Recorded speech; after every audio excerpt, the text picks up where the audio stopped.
Friends तमारू स्वागत है। तो आज आप बनावीशू फ्लावर मिक्स।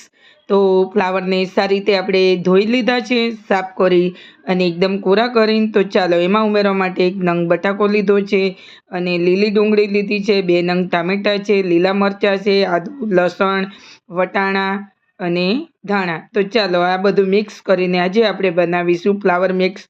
तो फ्लावर में अहींया थोड़ुं वधारे तेल लीधुं है अने फ्लावर ने आपणे अंदर उमेरी दईशुं। अने फ्लावर ज्यारे तेलमां उमेरो त्यारे बिल्कुल पाणी ना होवुं जोईए। तो चलो फ्लावर ने आपणे सारी रीते आपणे फ्राय करी लीधुं छे अने एकदम सॉफ्ट थई जवुं जोईए। तो चलो फ्लावर आपणे लई लईशुं एक वासणनी अंदर। तो चलो बधा ज आपणे धीमे धीमे शाक आपणे तળી लेवाना छे अने शाकने आपणे थोड़ा जेवा तेलनी अंदर फ्राय करी अने आपणे आ रीते एने बधा काढी लईशुं। अने तो चलो एना माटे हवे तेल आपणे थोड़ुं बचेलुं छे तो एनी अंदर आपणे एक नंग बटाको, थोड़ा वटाणा अने वटाणाने अंदर आपणे 2 नंग लीला मरचा कापेला लई लीधा छे। अने हवे चालो सारी रीते आपणे एने वटाणाने फ्राय करी लईए। तो वटाणा अहींया सारी रीते आपणा सॉफ्ट थई जाय त्यां लगी एने आपणे सॉफ्ट करीश। तो वटाणा अंदरथी निकळवा मांड्या छे, बधा ज उडवा मांड्या छे। तो जो वटाणाने आपणे ढाकीशुं नहीं तो बधा वटाणा बहार आवी जशे, एटले आपणे वटाणाने ढाकी दईशुं अने एने ढाकीने पकावीशुं। थोड़ुं मीठुं नाखी दઈએ एटले मीठाथी एकदम उड़शे नहीं अने एमां मीठाथी शुं वराळ वळे एटले वटाणा तमारा बहार ना निकळे अने सॉफ्ट थई जाय। तो आ रीते वटाणाने आपणे ढाकीने पकावीशुं एटले वटाणा आपणा सॉफ्ट थई जाय ने एटले पछी एने आपणे काढी लईशुं। तो चलो हवे आपणे खोलीने चेक करी लईशुं। तो अहींया वटाणा पण आपणा सॉफ्ट एवा थई गया छे अने एने पण फरी आपणे वटाणा बटाकाने आपणे बीजा वासणनी अंदर लई लईशुं अने ए ज तेल आपणे राखीशुं अने जरूर पड़शे तो तमारे तेल अंदर थोड़ुं उमेरी देवुं, नहींतर ए ज तेलनी अंदर फरी आपणे वघार करी दईशुं। तो मैं अहींया 1 चमची अर्धी चमची जेटली राई लीधी छे, अर्धी चमची जेटलुं जीरुं लीधुं छे। तो बहु ज ओछा मसालाथी आपणे आनो वघार करीशुं। तो थोड़ो मैं अहींया अजमो लीधो छे, अजमो पण आपणे सारो टेस्ट आपे छे। तो चलो त्रणेयनुं आपणे ततड़े एटले आपणे एमां उमेरी दईशुं लीली डूंगળી। तो हवे आपणे शाकनो वघार करी लईशुं। तो शाकना वघार माटे आपणे लीली डूंगળીનો वघार करीशुं। जो तमारे सूकी लेवी होय तो तमे सूकी डूंगળી पण लई शको छो। तो डूंगળી पण सारी रीते आपणी सॉफ्ट थई गई छे। तो चलो हवे एनी अंदर आपणे मसाला उमेरीशुं। तो डूंगળીમાં आपणे उमेरीशुं लसण। तो लसण पण अहींया मैं 1 के 1.5 चमची जेटलुं लसण लीधुं छे, 1 चमची जेटलुं आदु पीसेલું लीधुं छे। हवे एने पण आपणे सारी रीते मिक्स करी दईशुं डूंगળીની अंदर। एने पण थोड़ुं आपणे सांतળી लईशुं तो शुं छे मसालो आपणो सारी रीते वળી जाय अने टेस्ट एवो सरस आवे ने के शाक तमे होटल के ढाबा स्टाइल आपणे घरे बनावीशुं अने तमे बहार खाता होय तो पण तमे भूली जाओ। तो चलो हवे आपणे आनो वघार थई गयो छे। डूंगળી टामेटा हवे आपणे अंदर उमेरी दईशुं अने मैं अहींया हींग थोड़ी लई लઉં છું એટલે हींगने आपणे तेलमां उमेरीशुं बળી जाय। तो हवे आपणे टामेटा अहींया 2 नंग टामेटा प्यूरी आपणे लई लईशुं। एने पण सारी रीते आपणे पीसी लीधा छे अने अहींया आपणे बाउलमांथी थोड़ा लई लीधा छे। पछी बाउल धोईने आपणे पाणीनो वेस्ट नहीं जवा दઈએ।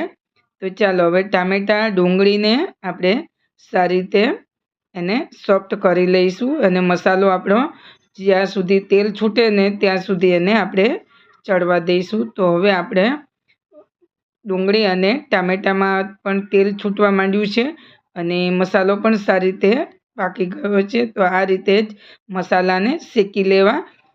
तो चलो हवे एने आ तमे जोई शको छो तेल छूटुं पड़ी गयुं छे। तो हवे आपणे एक अर्धी नानी चमची आपणे हळदर लई लईशुं। तो अहींया बहु नानी चमची छे तो 2 चमची जेटला हूँ धाणा पाउडर लई लઉં છું અને હવે એને પણ આપણે સારી રીતે ચલાવી દઈશું અને આ બધા મસાલાને આપણે સારી રીતે આપણે એને શેકી લેવાના છે તેલ છૂટે ત્યાં સુધી। અને મરચું આપણે પછી ઉમેરીશું। શું છે કે આ મરચું આપણે જ્યારે આ બધા શેકતા મરચું ઉમેરીશું તો બળી જાય, એટલા માટે આપણે આ રીતે હવે આપણે મસાલો પણ સારો એવો એને પકાવી દઈશું। તો હવે તેલ છૂટી ગયું છે તો હવે આપણે ઉમેરી દઈશું કાશ્મીરી લાલ મરચું અહીંયા મેં તીખું અને લાલ બંને મિક્સ છે. અને હવે આપણે બાઉલ ધોઈને થોડું પાણી ઉમેરીશું. તો શું છે કે મરચું આપણે જે ઉમેરેલું છે એ મરચું બળે નહીં. તો અહીંયા આપણે એને પણ સારી રીતે આપણે પકાવી લઈશું. તો મસાલા જો તમારે એને સારી રીતે જો પાકેલા હશે ને તો જ તમારું શાક સરસ બનશે. હવે હું અહીંયા મસાલાના ભાગનું થોડું તેલ મીઠું ઉમેરી દઉં છું. અને હવે મેં અહીંયા 1 ગ્લાસ પાણી લીધેલું છે. અને તમારે જો ગ્રેવીવાળું કરવું હોય તો ગ્રેવીવાળું કરી શકો. તમારે રસાવાળું કરવું હોય તો તમે રસો પણ કરી શકો છો. તમે તમારા ટેસ્ટ મુજબ તમે સબ્જી બનાવી શકો છો. તો ચાલો હવે થોડી વાર એને આપણે ઉકળવા દેવાનું છે. અને ઉકળી જાય એટલે એની અંદર અહીંયા મેં કિચન કિંગ મસાલો લીધો છે. તો કિચન કિંગ મસાલો અહીંયા આપણે ઉમેરી દઈશું. તો તમે કોઈ પણ મસાલો તમે ઉમેરી શકો છો. તો હવે આપણે એને પણ સારી રીતે ચલાવી દઈશું. અને હવે રસાને થોડી વાર ઉકળવા દઈશું. એટલે થોડો ઉકળે તો આ રીતે સારો આપણો રસો ઉકળવા આવ્યો છે. તો એની અંદર આપણે ધાણાનો છંટકાવ કરી દઈશું. તો થોડા ધાણા મેં અહીંયા લઈ લીધા છે.